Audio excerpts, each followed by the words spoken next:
Good morning, students. Sri Vidya Bharati Metric Higher Secondary School, Chakarampalayam.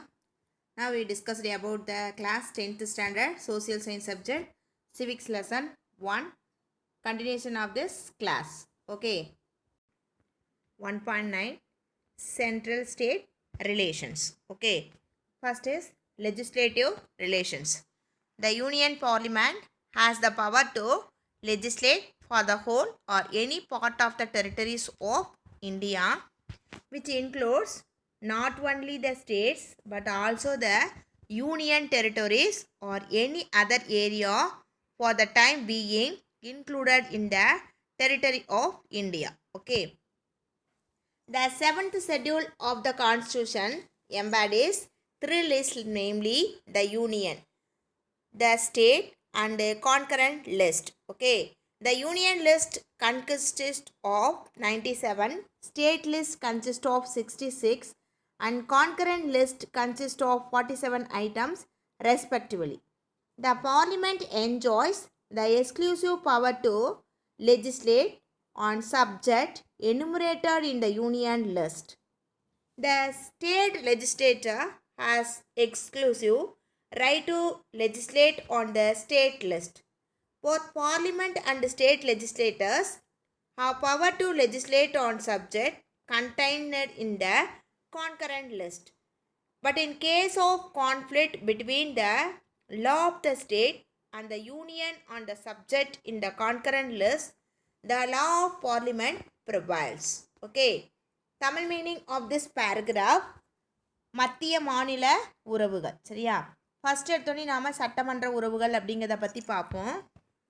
இதில் வந்து பார்த்தீங்க அப்படின்னா மத்திய நாடாளுமன்றம் இந்தியா முழுவதுக்குமோ அல்லது இந்தியாவின் எந்த ஒரு பகுதிக்கோ சட்டம் இயற்றக்கூடிய அதிகாரம் அப்படிங்கிறத பெற்றிருக்கும். இது வந்து இந்திய மாநிலங்களுக்கு மட்டும் இல்லாமல் யூனியன் பிரதேசத்துக்கும் வந்து பார்த்திங்கன்னா பொருந்தும் அப்படின்னு சொல்லி நாம் சொல்லலாம். ஓகேவா?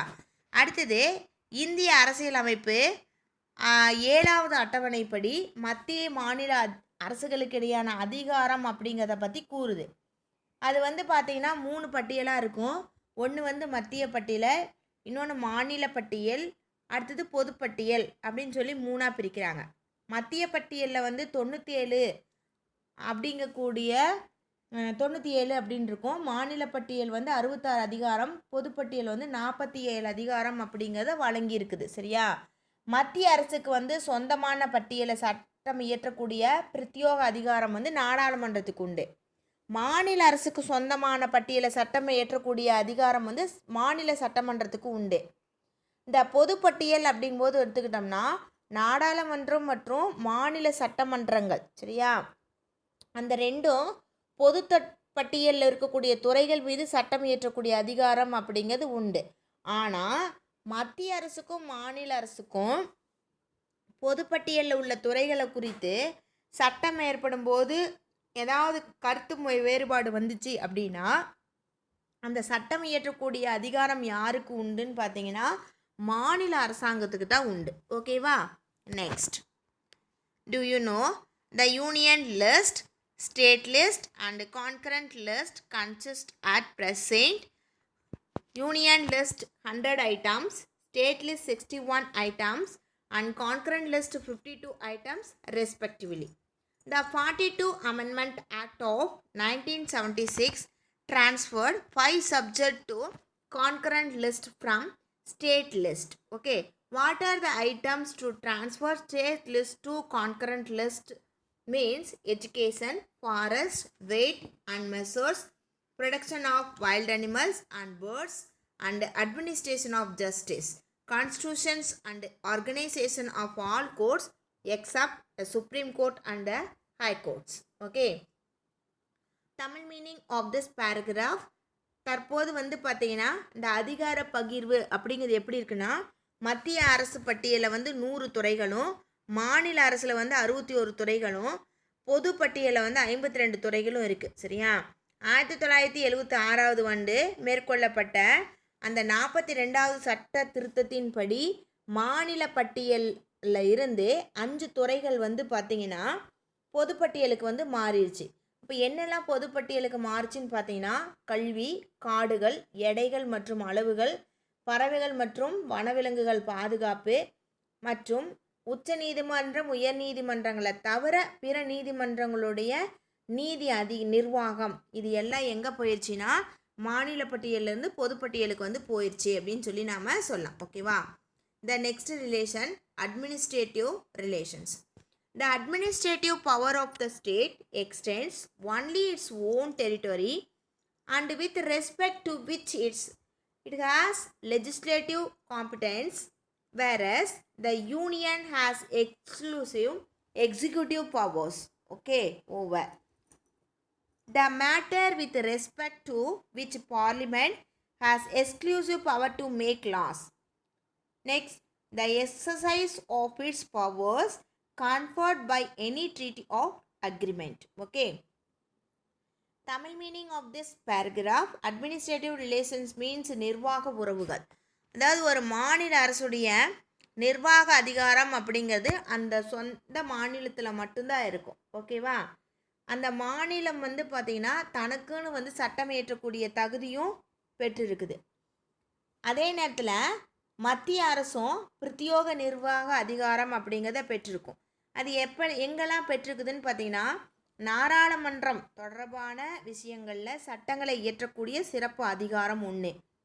அடுத்தது மாநில அரசுகள் வந்து செய்து கொள்ளக்கூடிய உடன்படிக்கைகள் அப்படின்னு சொல்லலாம். உடன்படிக்கைகள் அல்லது ஒப்பந்தங்கள் இதை வந்து ஏற்றுக்கிறது, அங்கீகரிக்கிறது அப்படின்னு சொல்லி நாம் சொல்லலாம். ஓகேவா?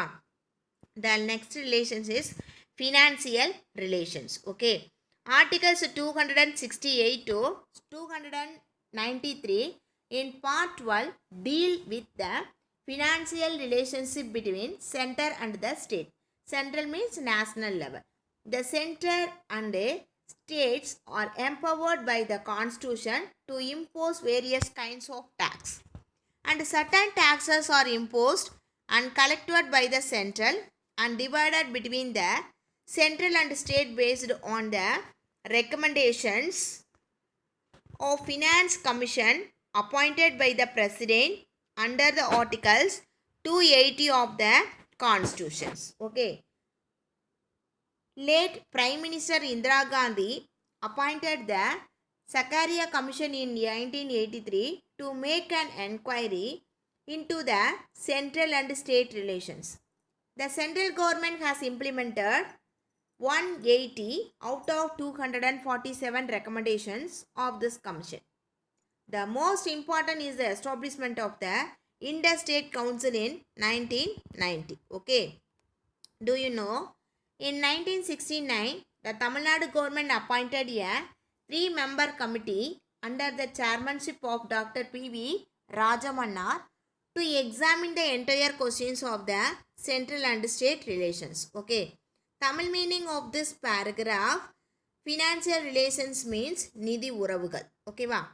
இந்திய அரசியலமைப்பு சட்டம் பகுதி 12ல் சட்டப்பிரிவு 268லேருந்து 293 வரையிலும் வந்து பார்த்தீங்க அப்படின்னா உள்ள பிரிவுகள் மத்திய மாநில அரசுக்கு இடையே இருக்கக்கூடிய நிதி சார்ந்த உறவை பற்றி சொல்லுது. ஓகேவா? மத்திய மாநில அரசுகள் வந்து அரசியலமைப்பு சட்டத்தின் மூலமாக பல வகையான வரிகளை விதிக்கக்கூடிய அதிகாரம் அப்படிங்கிறது பெற்றிருக்குது. சரியா? ஆனால் இந்திய அரசியலமைப்பு சட்டப்பிரிவு 280 கீழே வந்து பார்த்திங்கன்னா குடியரசுத் தலைவரால் நியமனம் செய்யப்பட்ட நிதிக்குழு பரிந்துரைப்படி மத்திய அரசு வந்து சில வரி வந்து விதிப்பாங்க. அந்த வரிகள் வந்து வசூலிக்கப்பட்டு அதுக்கப்புறம் என்ன பண்ணுவாங்கன்னா மத்திய அரசும் மாநில அரசும் தங்களுக்குள்ளே வந்து பார்த்திங்கன்னா என்ன பண்ணுறாங்க, பிரிச்சுக்கிறாங்க அப்படின்னு சொல்லி நாம் சொல்லலாம். ஓகேவா? அடுத்தது வந்து பார்த்தீங்க அப்படின்னா இறந்து போன இந்திரா காந்தி. ஓகேவா? பிரைம் மினிஸ்டர் இந்திரா காந்தி அப்படிங்கிறவங்க சர்க்காரியா அப்படிங்கக்கூடிய ஒரு குழுவை வந்து 1983 ஆண்டு வந்து நியமனம் செஞ்சாங்க. அது வந்து பார்த்திங்கன்னா மத்திய அரசுக்கும் மாநில அரசுக்கும் இடையில் இருக்கக்கூடிய உறவுகளை பற்றி அலசுறதுக்காக போடப்பட்டது அப்படின்னு சொல்லி நாம் சொல்லலாம். ஓகேவா?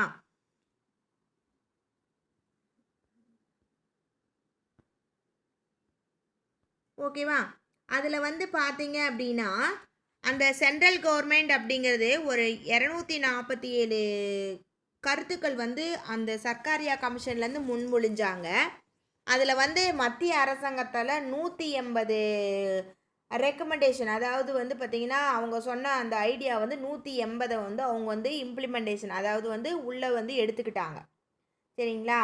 அந்த முக்கியமான இது வந்து பார்த்திங்க அப்படின்னா அதை வச்சு இன்டர் ஸ்டேட் கவுன்சில் இன் 1990, ஓகேவா, ஒரு இன்டர் ஸ்டேட் கவுன்சில் அப்படிங்கக்கூடிய ஒரு குழுவை வந்து உருவாக்குறதுக்கு இந்த சர்க்காரியா கமிஷன் அப்படிங்கிறது உதவி பண்ணுச்சுன்னு சொல்லலாம். அது 1990 வந்து ஏற்படுத்தப்பட்டுச்சு அப்படின்னு சொல்லி நம்ம சொல்ல முடியும். சரியா?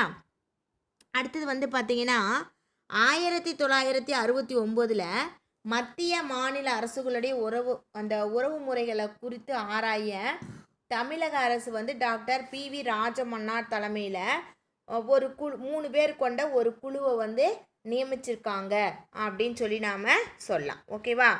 Next heading official language. Part 17 of the Constitution deals with the official language in Articles 343 to 351. Initially, the Constitution recognized 14 regional languages which were included in the 8th schedule. At present, 22 languages are recognized. Okay. In 2004, the Government of India decided to create new category of languages called as classical languages. So far, the 6 languages are granted the classical language status, namely Tamil in 2004, Sanskrit in 2005, Telugu in 2008, Kannada in 2008, Malayalam in 2013 and Odia 2014. Okay. Tamil meaning of this paragraph, official language means அலுவலக மொழிகள்னு சொல்லுவோம். அரசியலமைப்பு சட்ட பகுதி 17 343 351 வரலும் இருக்கக்கூடிய சட்டப்பிரிவுகள் வந்து அலுவலக மொழியை பற்றி விவரிக்குது. சரியா? தொடக்கத்தில் நம்மளுடைய இந்திய அரசியலமைப்பு சட்டத்தில் 14 மொழிகள் வந்து 8வது அட்டவணையில் வந்து அங்கீகரிக்கப்பட்டிருந்தது. இப்போ வந்து பார்த்தீங்கன்னா 22 மொழிகள் வந்து அங்கீகரிக்கப்பட்டிருக்குன்னு சொல்லலாம். ஓகேவா? 2004 வந்து பார்த்தீங்கன்னா நம்மளுடைய இந்திய அரசு செம்மொழிகள் அப்படிங்கக்கூடிய ஒரு புதிய வகைப்பாட்டை வந்து ஏற்படுத்த தீர்மானிச்சுது. அதன்படி ஒரு 6 மொழிகள் வந்து செம்மொழி தகுதியை வந்து பெற்றிருக்குது அப்படின்னு சொல்லி சொன்னாங்க. உலக செம்மொழி அப்படின்னு சொல்கிறோம் இல்லையா, அது. தமிழ் வந்து 2004லையும், சமஸ்கிருதம் 2005லையும், தெலுங்கு கன்னடம் 2008லையும், மலையாளம் 2013லையும், ஒடியா வந்து 2014லையும் செம்மொழி அப்படிங்கக்கூடிய அந்த பட்டியலில் வந்து பார்த்திங்கன்னா அந்த தகுதியை வந்து அது பெற்றது அப்படின்னு சொல்லுவோம். ஓகேவா? The next heading emergency provisions. Okay. First one, national emergency. Article 352.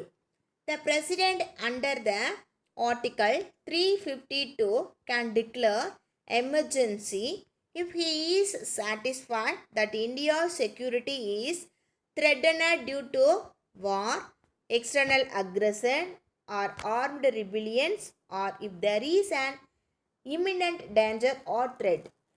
When a national emergency is declared on the ground of war or external aggression, it is known as external emergency. On the other hand, when it is declared on the ground of armed rebellion, is known as internal emergency. Okay.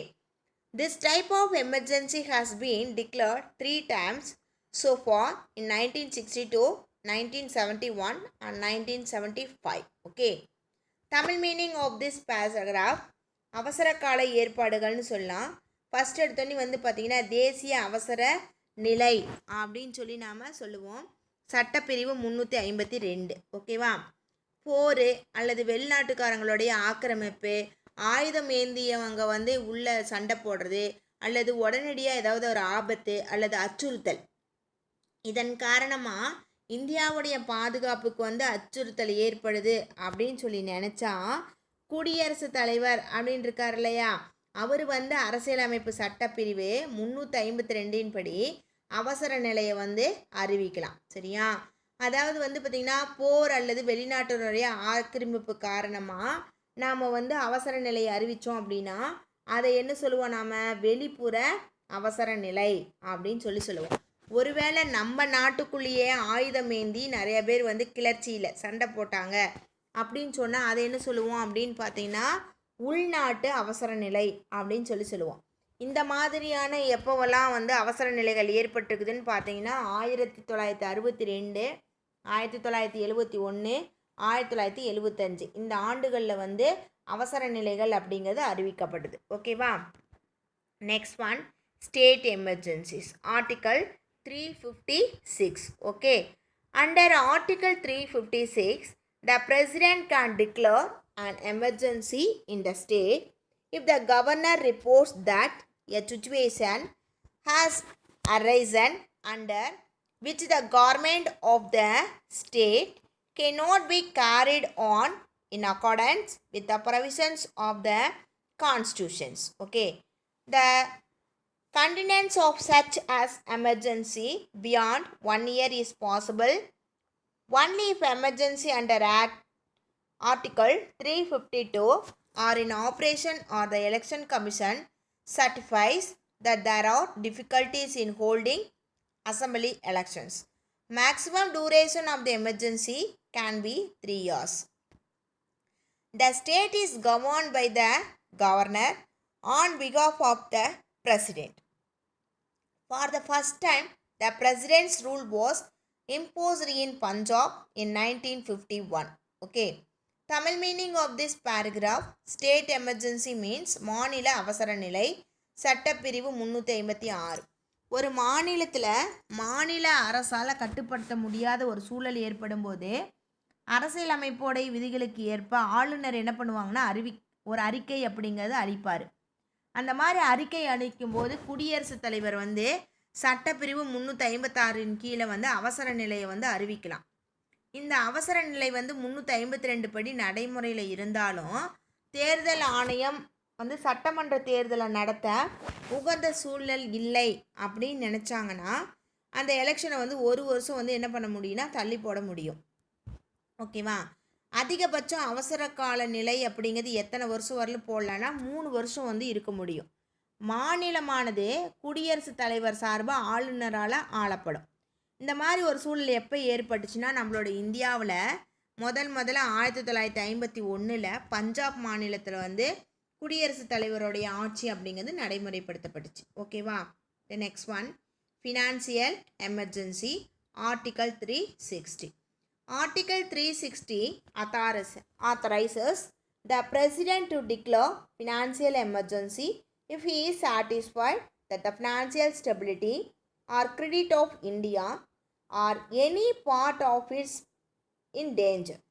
In this type of emergency, salaries and allowances of any class of persons serving state or union, including judges of Supreme Court and High Court, can be reduced by an order of the President.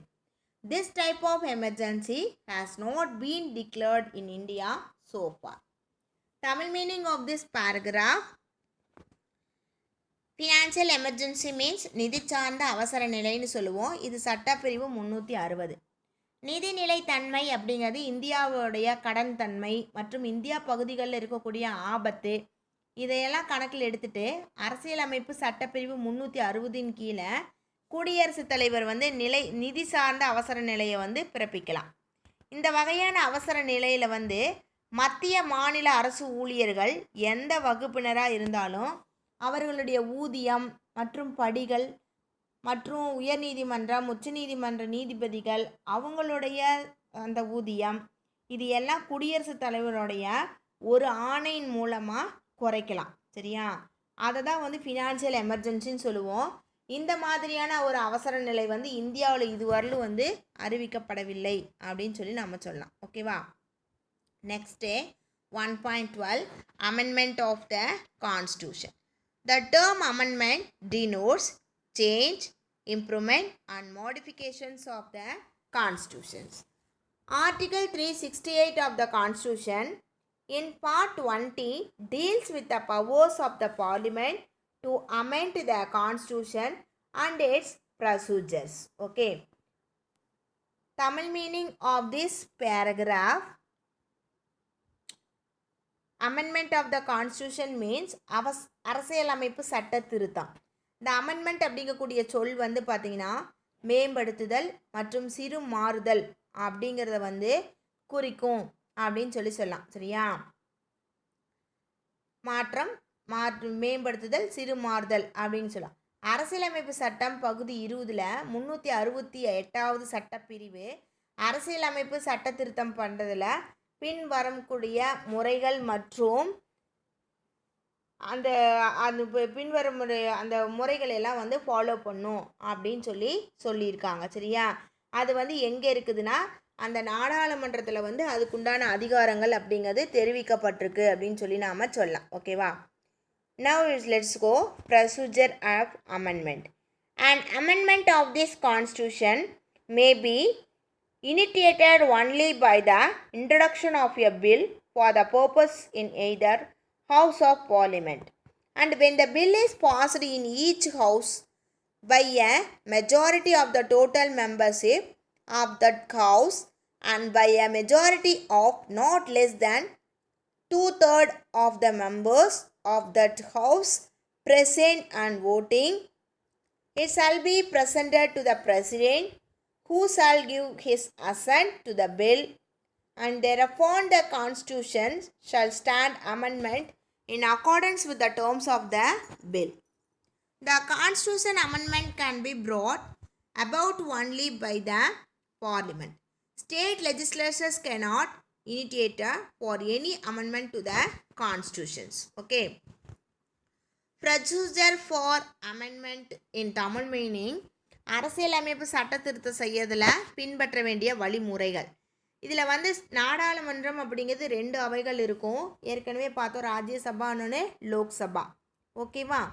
இதில் வந்து பார்த்தீங்க அப்படின்னா அரசியலமைப்பு சட்ட திருத்த மசோதா அப்படிங்கிறது 2 அவைகள்லையும் அறிமுகப்படுத்தணும். நாடாளுமன்றத்தின் ஒவ்வொரு அவையிலும் அந்த அவையுடைய ஒட்டுமொத்த உறுப்பினர்களுடைய பெரும்பான்மையான உறுப்பினர்கள் மற்றும் அவைக்கு வந்து அவங்க வந்து வாக்களிக்கணும். அதில் 3ல் 2 பங்கு குறையாமல் அந்த மசோதாவுக்கு வந்து ஆதரவாக வாக்களித்தா மட்டும்தான் குடியரசுத் தலைவரோட ஒப்புதலுக்கு அது போகும். ஓகேவா? குடியரசுத் தலைவர் வந்து ஒப்புதல் அளிச்சிட்டாரு அப்படின்னா அதுக்கப்புறம் மசோதா வந்து திருத்தப்பட்ட சொற்களோட அரசியலமைப்பில் வந்து ஏற்றுக்கொள்ளப்படும் சொல்கிறாங்க.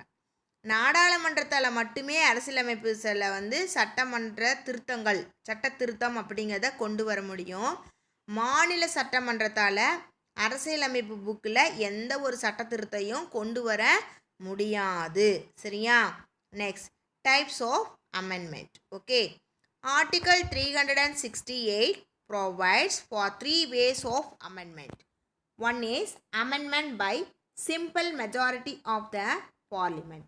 Second one, amendment by special majority of the parliament. Third one, amendment by special majority of the parliament and the ratifications of half of the state legislature. Tamil meaning of this paragraph: அரசியல் அமைப்பில் சட்ட திருத்தத்துடைய வகைகள் அப்படின்னு எடுத்துக்கிட்டோன்னா 368வது அரசியலமைப்பு சட்டம் 368வது பிரிவின்படி 3 வகைகளில் நம்மளுடைய அரசியலமைப்பு புத்தகத்தில் சட்ட திருத்தம் அப்படிங்கிறது செய்யலான்னு சொல்லி வழிவகுத்து கொடுக்குது. என்னென்னு பார்த்தீங்கன்னா, முதல் எடுத்தோன்னையும் நாடாளுமன்றத்தில் சாதாரணமாக அதிகமான ஓகேவா அறுதி பெரும்பான்மை மூலம் திருத்தப்படலாம். நிறைய பேர் வந்து அந்த சட்டத்துக்கு வந்து திருத்தலான்னு சொல்லி ஒப்புதல் கொடுக்கறது அறுதி பெரும்பான்மைனா. 2வது, நாடாளுமன்றத்தில் சிறப்பு அறுதி பெரும்பான்மை. சரியா? அதாவது சிறப்பாக வந்து நிறைய பேர் வந்து சொல்கிறது. ஓகேவா? 3rd ஒன் அப்படின்னு எடுத்துக்கிட்டிங்கன்னா, நாடாளுமன்றத்தில் சிறப்பு அறுதி பெரும்பான்மையுடன் பாதிக்கும் மேற்பட்ட மாநில சட்டமன்றங்களுடைய ஒப்புதலை பெற்று அதுக்கு மேலமாக அதை வந்து திருத்தம் அப்படிங்கிறத செய்யலாம். ஓகேவா? Do you know 42nd amendment of the constitution is known as mini constitutions. Okay.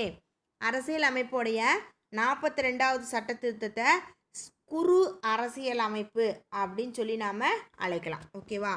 Next constitutions reform commissions. Okay, the national commissions to revive the working of the constitution was set up by a resolution of the government of India in 2000 headed by M.N. Venkatachalya. In April 2007, a 3-member commission headed by a former Chief Justice of India, M.M. Poonji, okay, was set up by then government to take the fresh look at relative roles and responsibilities of various level of governments and their interrelations. Okay, Tamil meaning of this paragraph, அரசியல் அமைப்புடைய சீர்திருத்த குழுக்கள்னு சொல்லுவோம். ஓகேவா? அரசியல் அமைப்பு சீர்பாடு குறித்து 2000 இந்திய அரசு வந்து ஒரு தீர்மானத்தின்படி திரு எம்என் வெங்கடாச்சல்யா அப்படிங்கிறோட தலைமையில் அரசியலமைப்பு சட்ட செயல்பாட்டிற்கான தேசிய சீராய்வு அமைப்பு ஆணையம் அப்படிங்கிற ஒன்று அமைச்சுது. அடுத்து அரசோட பல்வேறு நிலைகள், அவற்றுக்கிடையில் இருக்கக்கூடிய தொடர்பு, பங்களிப்பு, இதை குறித்து புதிய நோக்கத்தோட ஒரு ஆராய்ச்சி பண்ண ஏப்ரல் 2007 ஆண்டு 3 உறுப்பினர்களை கொண்ட ஒரு குழுவை வந்து, அதாவது ஒரு ஆணையத்தை வந்து நியமிச்சது. அதுக்கு தலைமை யார் தாங்கினாங்கன்னா எம்எம் பூஞ்சி அப்படிங்கிற ஒரு தலைமை தாங்கினார். ஓகேவா? The lesson is over now and recap of this lesson. Okay, the Constitution of India was framed by a Constitution Assembly set up under the Cabinet Mission Plan 1946.